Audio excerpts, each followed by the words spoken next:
Hello, ladies. Welcome to the Dada's show. This show is your show. It's a show about real life experiences that happen to women and girls. We will go out of our way to bring you any and every topic as long as it's about women and answer frequently asked questions. Today we want to talk about a very delicate topic, rape. Rape is when somebody sexually violates another person, and it's a very difficult topic, especially for women. Celine is an amazing lady. She has survived 4 rapes. And actually, not just 4. You are thriving after 4 rapes. Celine, tell us a bit about yourself, just, so that we know you a bit. Who is Celine? Well, my name is Celine. I'm 33. I'm a mother of 3 amazing children. And that's basically me. Okay. And they are all boys, if I remember. Okay. I've 2 boys. Yes. My first is in Form 4. My second is in Form 1. My third is in Class 3. Yes. A girl. A girl, Yes. Celine, we're here to talk about rape. Yes. A subject that you know quite a bit about. I wanted to go straight to, when was the first time rape happened to you? The first time I was molested, I was about 7 years to 8 years. And at that time, I was living with my relatives. And my dad had just passed on. And my mom had left us with Dad when I was 4 years. And she left and she never came back. Then Dad had an accident when I was 7 years. And he passed on. So I was left with the relatives, basically his brothers and sisters. They were in universities and they were living with us. Mm-hmm. And they started molesting me as young as 8 years. And I had no one to tell because there was no that platform of someone I can talk to. Yeah. Yeah, because when you live with people, yes, and they are hosting you, it's very difficult to come up and start saying they've raped you. And then I'm a baby. Yes. My dad had just passed on. I'm still trying to figure what's happening, and I've no one to talk to. Yes. And you were an orphan? I was an orphan. Okay. So the second time it happened, you lived on the streets. Yes. I don't know if you can tell us a bit about what happened to get you to be on the streets, because you told me the second time it was a coincidence. It was circumstantial because you were there. Yes. Tell us a bit about that. I had my children when I was basically young, at 16, 18, and my last born, I held her when I was 24 years. So, and I had, at that time I was living with their father. So you were married? Yes. Okay. And it was an on and off relationship. Okay. And it came a time and he left for the US. And when he came back, we decided to have our baby, our last baby. And I got pregnant. And as soon as I got pregnant, he changed. He would leave us without food in the morning. And he started bringing women into the house in my presence. And he would throw me out of the bed and sleep with another woman. And I was pregnant. So one day he came home in the wee hours of the morning, and he brought 2 women with him, and they were making love and moaning in the bedroom, and the kids were around. So I knocked on the door to quiet them down, and he came out, slapped me, and rolled me down the stairs. I was pregnant. I was 5 months pregnant, and that's the day I left. And I, with the little money I had, the money he had thrown at me, 20K, I started a business. And the business did well. I would get charcoal from Narok and sell until I gave birth to my daughter. And I put my children to school. I didn't talk to him. So things were looking up for you? Yes. Yeah. And when I gave birth to my daughter, after 3 months, I decided to start another business of taking clothes to Southern Sudan. And I left my daughter with another woman, friend of mine. And I did that business, and it was looking up. It paid my bills. It was a thriving business. Until one day, I bought a second-hand phone. And unfortunately, it was a stolen phone. So I was tracked down, taken to court, and slapped with a cash bill of 150. And I was not worried. I had that money with me. So what I did is I called my best friend and I told her, take my ATM and go pay bail for me. And I never saw her again. She went with your ATM and to today you've never seen her? Yes. I had to be in Langata for 1 year, 8 months without knowing where my children are or where she was.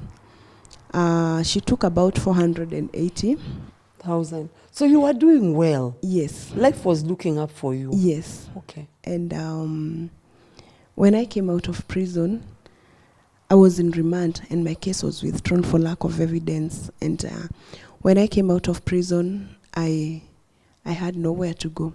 My children were hopping from friend to friend, and I found them with a friend. And when she saw me, she said, now that you're here, you can take your children and go away. And I asked her, please let us stay for the night because it's late and I've got nowhere to go. And she said, no, just leave. Now stigma had started. You've been in prison, you're a bad person, you need to get lost. Yeah. So I went to the next place I knew, and that is church. And I talked to the pastor and I told him my situation. And he gave me 100 shillings and told me, I cannot help you. Truly the story of the Good Samaritan. Yes, go and find somewhere else to go. To go. So that's how we started sleeping on the streets. Sometimes when I got casual jobs, we would sleep in lodgings, and sometimes we would sleep in the streets. Yes, and one day while we were sleeping in the streets, some men chanced on us. I usually say that that one is an accident, because maybe they had come from some place to steal and they chanced on us and they gang raped me, and 15 of them, and they left me for the dead. And that was the first time I was gang raped, and I was treated at Kenyatta, operations after operations, but I healed, or I thought I was healing. Okay. Yes. How long did you stay in hospital? About a month. Okay. Yes. How did that affect you more than physically? I think sometimes rape is, people take away something from you. Yes. That is not physical. So yes. Besides being sick, of course, and besides, of course, taking a lot of tablets for HIV and a lot of other things, I think the trauma is more inside. What happened to you the first time it happened, the gang rape? Let's say I was used to pain, and pain had numbed me. I was this very beautiful, smiling young woman, but inside I was in pain, and I was crying out, but nobody understood. And actually, I'm this type of person. When I go for counseling, I'll start talking to the counselor, and the counselor thinks this one is healed, and everyone thought that I was a very strong woman. Yeah, that's what they always say. Yes. How strong you are. How strong. And then they send you off to go and live your life. Yes. Okay. But I was inside. I was dying. I wanted someone who could reach out to that part of me that was bleeding. Okay. Yes.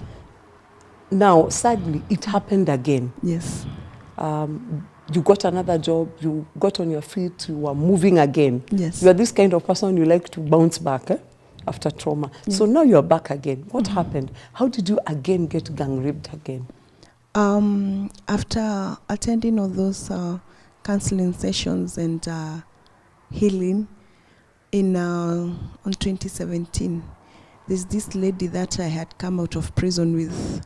She's called Teresa, and she had started an NGO called Clean Start. And she told me, now you can come and work with us. And I said, yes, why not? And I started working with them. And On 2017 December, I had spent my day sending clothes to children in prisons all over the country.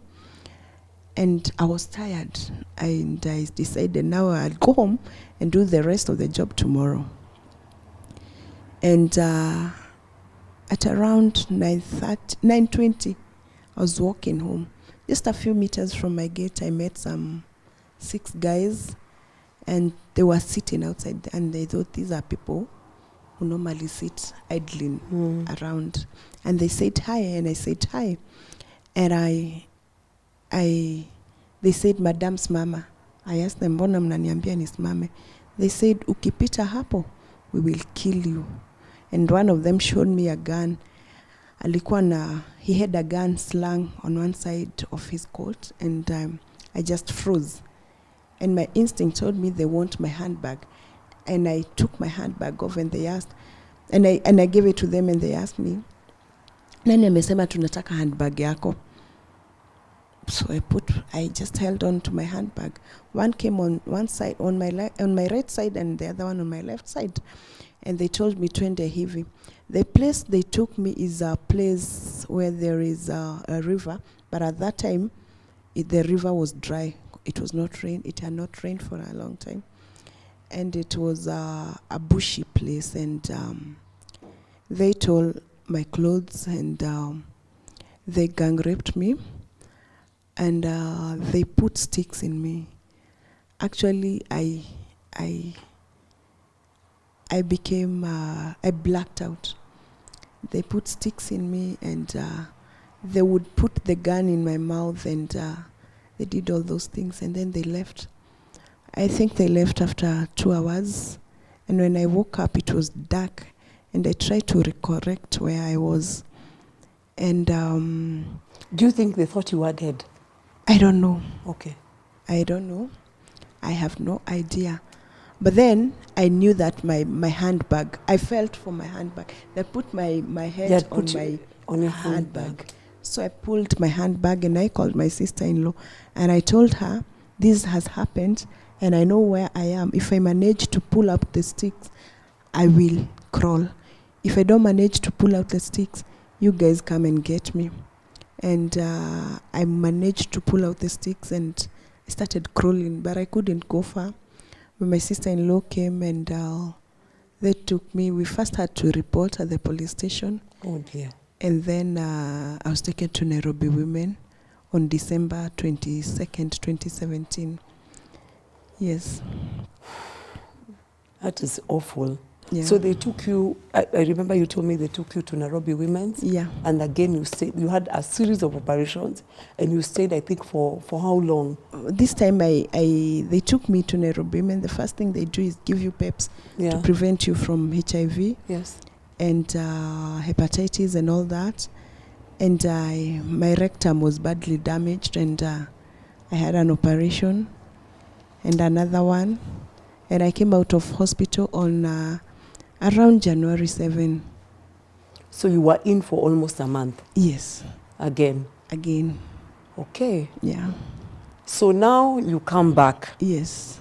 And do you pick up your pieces again? What's going on in your mind now? I'm always that person who will always pick up the pieces. So you pick up the pieces? Yes. So you go for counseling, and you come out and you say, okay, that was another bad incident. Let me go on with life. Yes. And this time I was coaching women at Langata Women Prison. So now you went back to Langata Women, and you were... Now I went back to work, and my job at that time was coaching in prisons. And I went back to, at this time I was in Langata on April, the whole of April.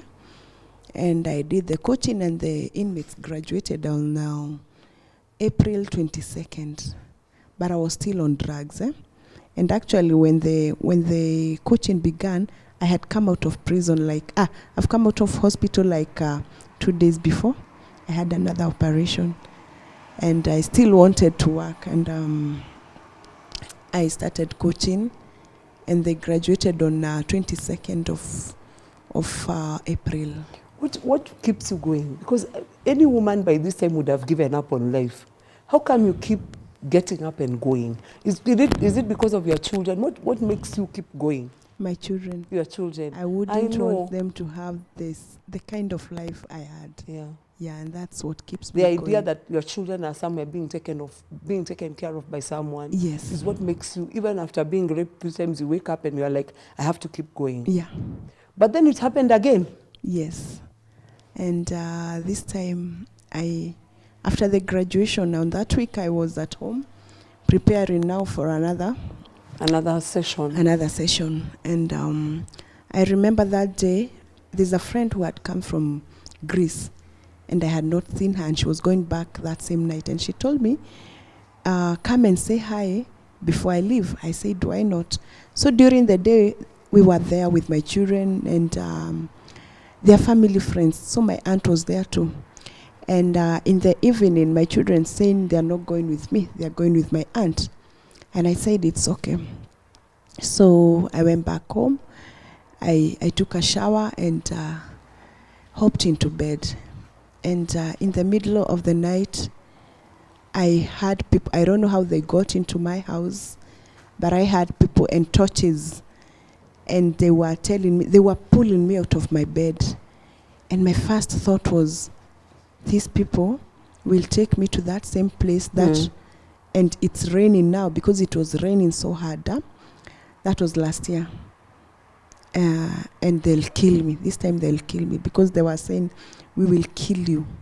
So they dragged me to my sitting room and they tore at my night dress. And this time they broke my glass and they cut me. I have scars. They cut me up, they strangled me, and they gang raped me for almost 3 hours. And they put a rolling pin in me, and then they left.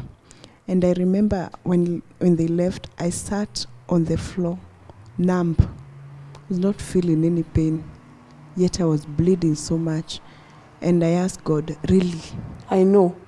Really? Really? Yeah.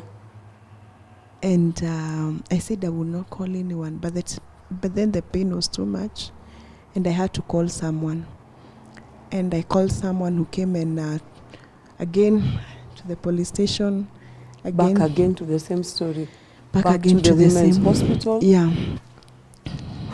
And this time I stayed in the hospital for the longest time, about a month and a half.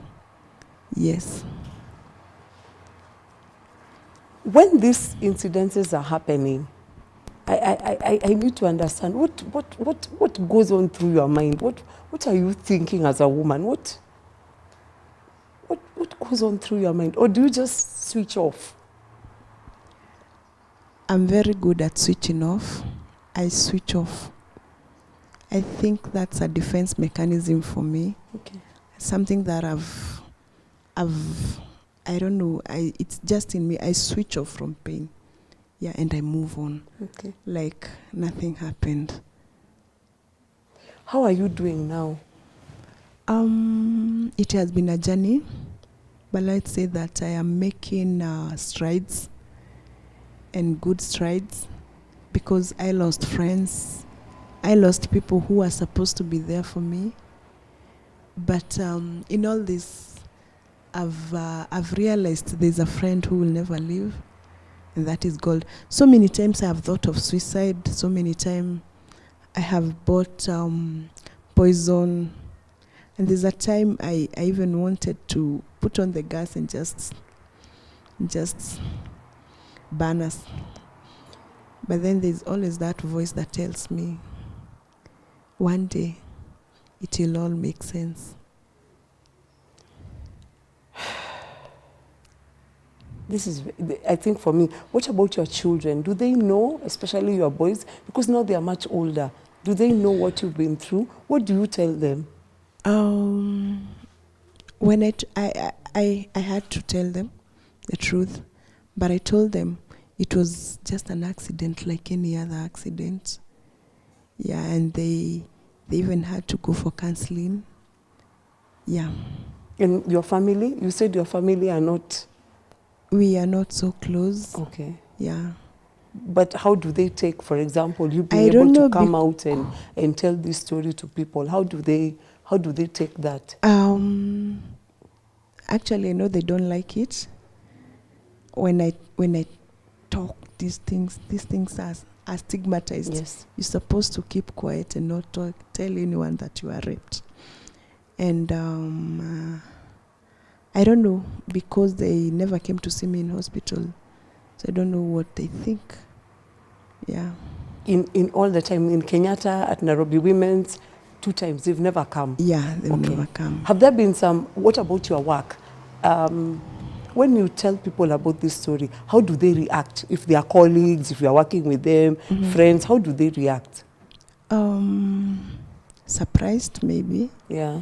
And some of them think it's not true.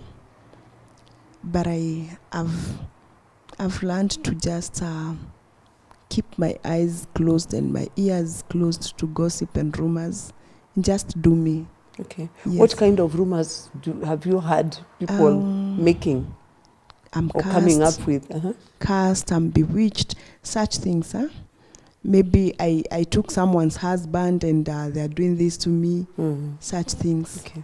Yeah. I think my other question to you would be, what do you feel was taken away from you, really taken away from you? Of course, besides time in hospital, the pain you've been through, what is it that has been really taken away from you? When you're sexually violated, there's always something that is taken away from you. And it is for you to either change, to make that thing change you and define you. But I choose not to let it define me. I choose not to be bitter, not to be angry, not to let those things make me a murderer or something close to that. And I choose to heal. I choose to talk, to tell my story, so that another woman who is out there and has gone through the same thing can see that I can come out of this, and this cannot be me. Yeah. Thank you, Celine. That's a really powerful story. Dada's, that was Celine's story. 4 rapes, but she still looks amazing, still going strong. We are going for a break. We'll be right back. Go grab yourself a cup of tea or coffee. We'll invite Perpetual, a counselor, to come in and talk to us about rape, about what really happens to women, and about what you can do. If you have been through rape, how do you help yourself? So we'll be right back.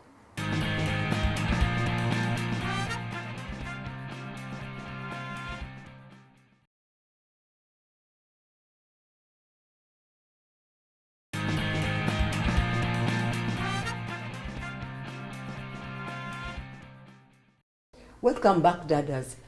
Today we've been talking about rape. It's a rather touchy subject. And we had Celine, who shared very openly about her experiences with rape. We are joined by Perpetual. Perpetual is a psychologist. Yes. Karibu sana, Perpetual. Thank you. And you're actually right now working with Celine. Oh, yeah. So you are the perfect person to come and tell us. What makes men rape? What drives a man to rape a woman? Many reasons. Yeah. First of all, people rape for fun because they're just psychotic in how they think, and especially when someone has a warped and a downward mentality about women, that women are just objects to use. And sometimes, especially when you see it happening in the slums, the people just go on a raping spree. You know, let's come together and let's go do it. It's fun, like a boys' game. And then people also rape because of drug and substance abuse. Yes. Yeah, because they are high on weed, they are high on alcohol, in a way that they'll actually be remorseful. They actually ever did it. And you will be like, am I the one who really did it? I'm very sorry. I didn't mean to. People also rape because they have battles, mental battles that they are battling with, and they don't know who to take it out on. Like most of the people who are raping are actually in pain themselves, and instead of resolving their pain, they project it on other people. And then they hurt people who are innocent, and it doesn't mean their pain goes away. So I don't know how many people will be raped by the end of the day before they actually figure it out. Also, I think, what would you say about, because her first incident was because some people she lived with. Yeah. If you know what I mean. Oh, yeah, yeah. Some people yeah. you are living with, and because you are there, you seem to be available, and you're vulnerable. Could it be also because women present themselves as vulnerable, or at some point in your life as a woman, you're vulnerable, and therefore men take advantage of you? I would actually say yes and no. First of all, because, I mean, for you to judge me vulnerable, there is the lenses you're looking at me, with me at. Why? Because if you think I'm vulnerable, you should protect me. You know, you should take care of me. You should reassure me. You should make me feel secure in that incidence. And of course, the other party is now taking advantage of my vulnerability, of my naivety, like girls who go and they get on a date rape. It's because you are naive. You know, probably they laced you a drink, something happened, and now they were like, by the way, you, Hashikanishi will just do it. Okay. So principally, a man must objectify a woman to be able to rape her. Principally. Oh yeah, that is it must true. be, because by the time you're raping a woman, you don't think of her as a sister. No. As a, you know, as your sister. And you even don't think the effects of your actions on her. Yeah. You know, you don't realize that next year, 10 years to come, probably for the rest of their lives, you have actually snapped something, you've killed something in them. What happens to women when they're raped? I don't even want to talk about gang rape. I just want to talk about, for example, because I think for me, gang rape is the ultimate. Yes. But what happens to a woman when she's just raped even by her, by an uncle? Yeah. Because sometimes we are raped by people we know. Yes. What happens to her? I will actually say number one is the physical effect. First of all, because sex is violation of your sexual space. You know, it has been taken from you forcefully. And number one is just the physical effect. Because there's pain your involved. body is not prepared. Yeah, your body is not prepared. There was no foreplay. You know, even in terms of even marital rape. Because marital rape still counts for rape. And when people are married, we are like, why are you complaining? He's your husband. No, I was not ready. And so it was still painful. It was hurtful. Probably he was abusive in terms of what he was telling me when he was having sex with me, and also what had preceded the act. You know, and so when it happens, first of all, is the physical effects. There is pain, there is the shock, you know, there is the trauma that comes on it, the fact that your body is not prepared, there can be injury, all that plays out in that. And of course, there is also the emotional effects. Okay. Yeah, in terms of guilt, in terms of shame, in terms I'm so angry that you violated my space, in terms of I'm so sad and depressed, you know, when I think about it and replay it. And of course, there is also the psychological effects. You know, there are some people who even just get shutdowns. Yes. And just you get into this mental space. Sometimes you think you are crazy. Sometimes you actually come to a place where you become paranoid. There are people who will even get now the physical effect because of the psychological effect. There is actually a spray that can trigger, you know, a smell, even a place you can go to and it reminds you of someone, or you can even meet someone who looks like you are assaulter, and then you start feeling the effects all over again. And now that one destabilizes you mentally. So those are some of the long-term effects of rape. Celine, Yes. do any of these things that she's talking about remind you of something? Or do you ever go to a place like where you lived at the time when the 2 rapes happened? How do you feel when you walk into that area even? So many times things have triggered, and sometimes I've frozen so many times in the middle of the road, or sometimes I get panic attacks when maybe I see a man who looks like one of the men who raped me, and I just freeze and I stand there numb, not knowing where to go or what to do. And sometimes it's dangerous because when you freeze in the middle of the road, people wonder what's wrong with you, and you can't keep explaining to everyone like what's happening. Yeah. When you've been raped, like Celine, so many times, abused so many times, physically assaulted so many times, what happens to you when you think about men in the sense of, do they represent an oppressor, you know, a person who brings trauma? What happens to you? First of all, there is the circumstance. I would actually think about a girl who was raped when they were younger. Actually, Celine has had both situations in her life. Someone who was raped when they were a child. First of all, you can even come to a place of learned helplessness. where now you can become assaulted so many other times in life because you feel like there's nothing I can do about it, especially now when it happened when you were a child, in a way that you're now in this space where you have learned to be helpless. And that can actually be very, very dangerous and devastating for that person. Because in every space, sometimes they'll even get into just the casual relationships, they get raped, and especially if they did not confess it back then even now they may still feel like, I've been raped because I'm responsible. It was my fault. You know, and especially when you didn't get the reassurance, and especially if you also reported and you are blamed. And most of us have actually African mothers, from many incidences that I've had, where you went and told your mother and she was like, this is so shameful, don't even tell anyone. Don't discuss this in public. Or you are blamed. Yeah. The African mothers tend to ask, ulikuwa umevaa nini? Ulikuwa umeenda usiku kufanya nini? Uliingia kwa hiyo room kufanya nini? So imagine you are the one who is reporting the rape and it turns against you. Yes. So you learn never to say anything. Oh yeah. Yeah. And of course it can also lead to mistrust. I've also seen girls who go through rape incidences and then from that time they're like, I am in charge of power in my life. And so I will use men and not allow them to use me. Yeah. And so you can see that person having serial relationships with married men, with whoever they want. When they see a man, they target him and they go after him because they're on a revenge mission. But they don't realize that I'm actually acting up out of my own pain. Okay. And so they go revenging, they go destroying other people because they actually want to get back at. But of course they rationalize, because rationalizing is also an defense mechanism. And so you'll actually target this person and sleep with them. Actually, I watched that also in a movie, and you can actually see it is true. And so you make sure you start even revenging. Maybe you even make sure I will sleep with his children, with his son. You know, I will have lesbian relationships with his daughters. That's why women do those kind of things. Yeah, like, sometimes they just, like, what happened and it's a here? target. So they will sleep with this guy and this guy and this guy to make sure they get up to this guy.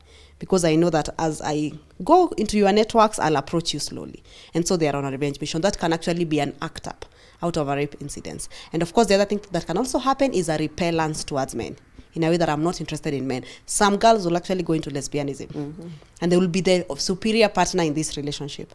So I'm the one who calls shots in this relationship because I have to be in control.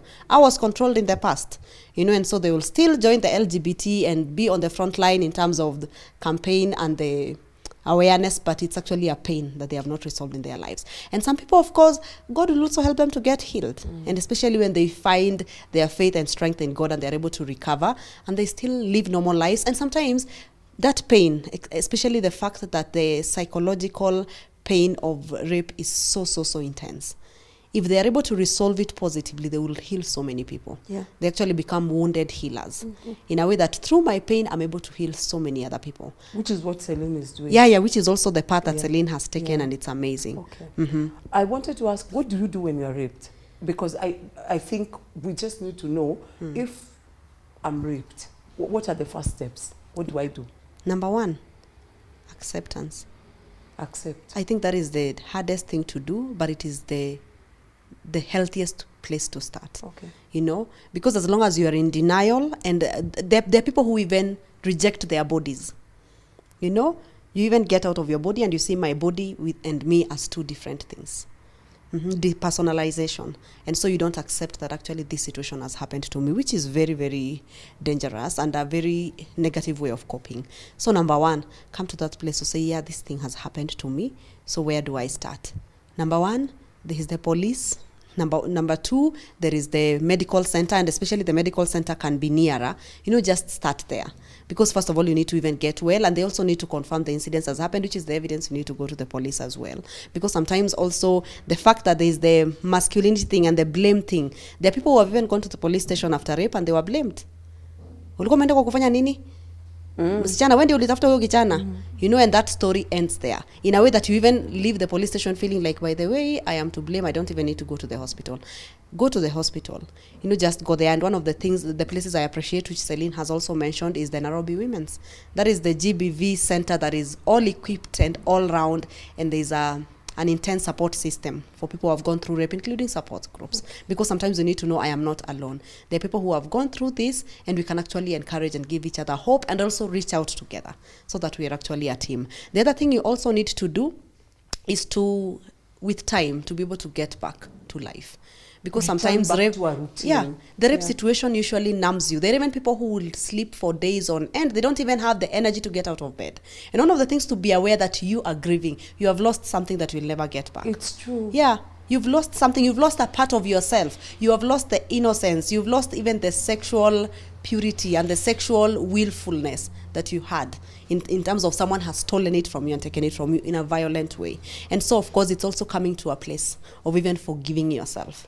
You know, first of all, forgive yourself and just realize that I'll be patient with you for the rest of my life, because you will not be easy to live with. Okay. You know, even in terms of your other relationships, and to just learn to forgive yourself and to love yourself and to accept yourself. That is also a powerful place to head to. And of course, the third place is now to reach out. Once I have healed, and once I've been able to go back to my twins, I'm able to report back to work, probably if you're working, or I'm going back to my business, because there are also people who life change drastically and permanently going forward.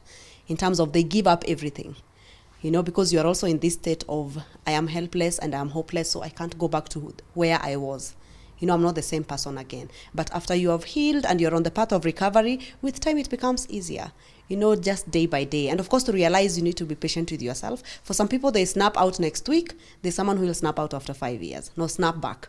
They will come back after many years, because it will be a journey, especially depending on the trauma that they went through the rape incidents. Someone who went on a date rape, and probably it's someone they liked, will probably recover a bit faster, especially, let's say, if that person even apologized. But someone who was raped violently, like the situation Celine went through, they even stuffed some sticks in there. That is very traumatic. In a way that sometimes you even feel as if those sticks are playing out in you, and you're like, hey, let me go back to the house. I can't go anywhere, I'm bleeding. And sometimes it's actually mental. And so it's about how much has it affected you. And the fact that there are people who also get support immediately, there are people who will get support many years to come. There are people who will never get support because they just feel, I can never disclose this part of me. I am still whole, I'm okay. I can handle this, which is not the case always. Celine, when you tell your story, do you get feedback from people who come and tell you, it's happened to me, I've never told anyone, but because you said you spoke, I felt confident, it's happened to me. Do you ever get, what kind of feedback do you get? Because I know you speak about this a lot. Actually, I have so many unreplied messages in my inbox, because there are so many. Sometimes I am overwhelmed.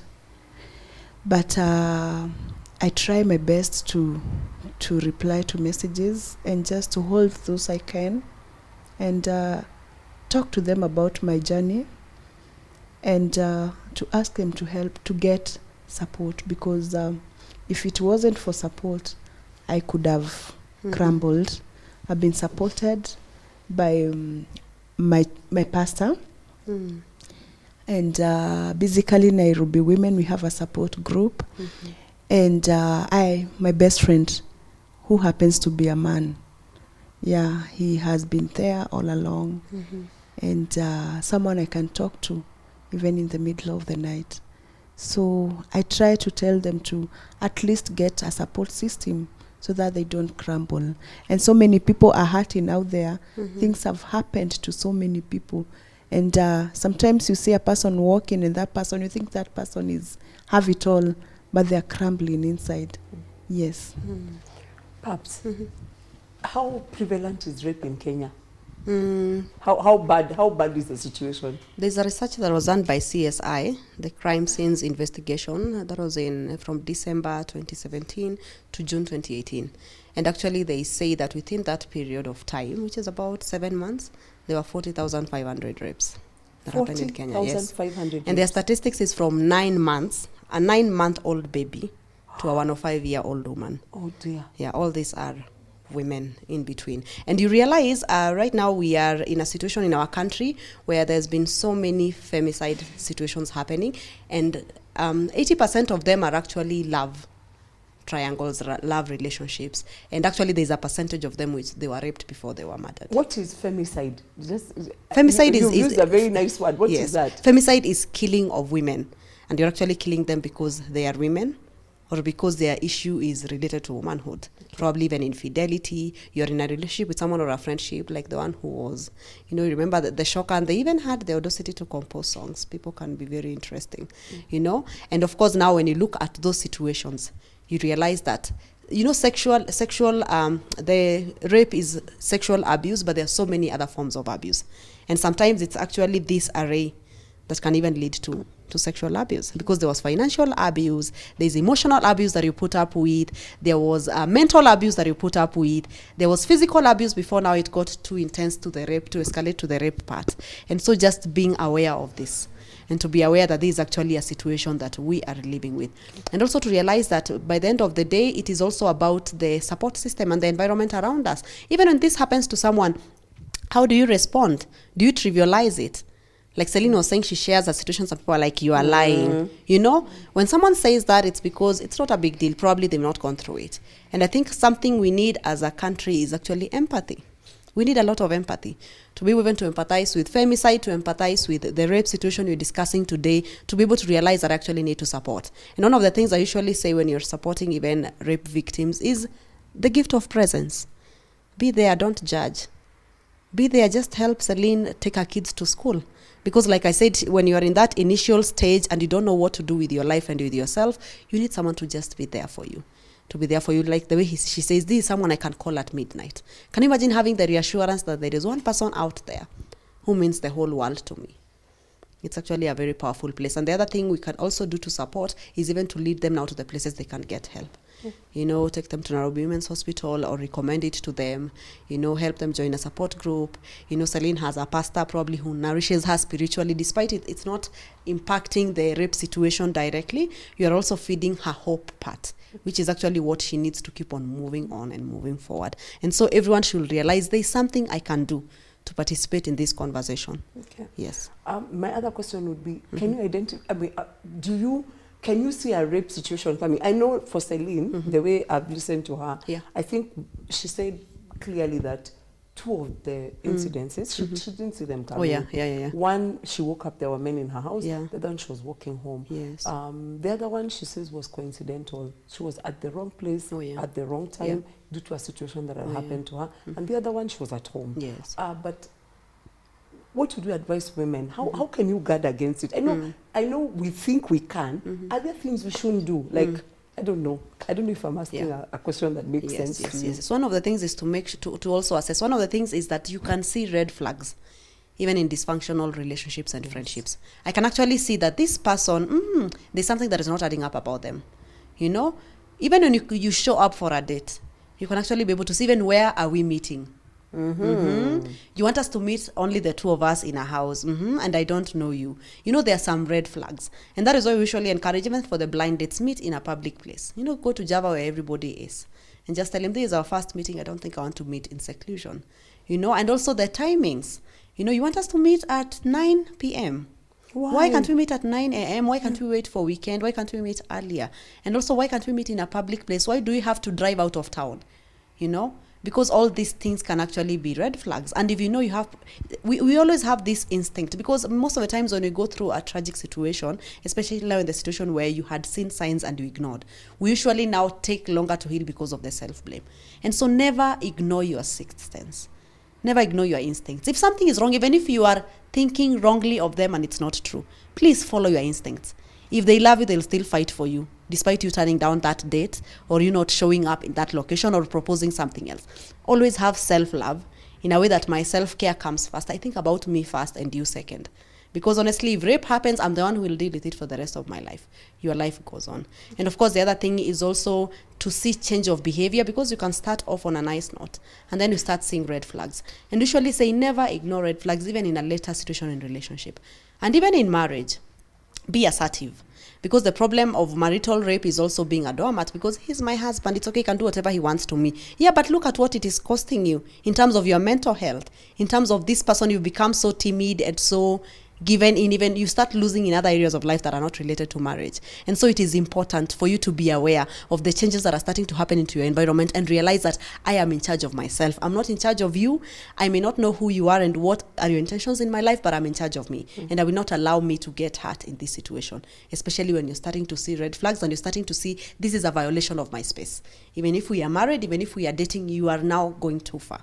And to be able to stand up and speak up for yourself. And the other thing, always have someone who knows what's happening in your life. It's very important to have a support system even before the situations happen, so that you can have someone to even reason out with you and tell you, this is not acceptable, this is not okay, this is too far. Okay. You know, have someone in your life, have that girlfriend. Actually, we usually say girlfriends will never go out of fashion.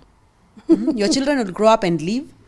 Your husband, some of us even come into marriages that fail, but your girlfriends, if you have a good support system, they will be with you in all seasons of your life. At least have someone who can be there in your life, who loves you and accepts you unconditionally. Actually, they were saying that you should be going for vacation with your girlfriends once in a while. It's actually more productive because they don't expect anything from you. Yeah, nobody will tap you at night and they're like, let's have sex. I mean, we are just having fun, you know? Nobody is expecting anything from anyone. Oh, yeah. Thank you so much, ladies. I want just to ask you have to give me a yes or no answer. Would you get married again? Yes. This is crazy. Okay. I wish you both ladies well. Heal. Help her heal. Ladies, we've come to the end of another installment of Dadas. It's been an amazing show. As always, I sit here and like you, I marvel at the things that women can overcome. So have a great week. See you next Sunday. Baraka.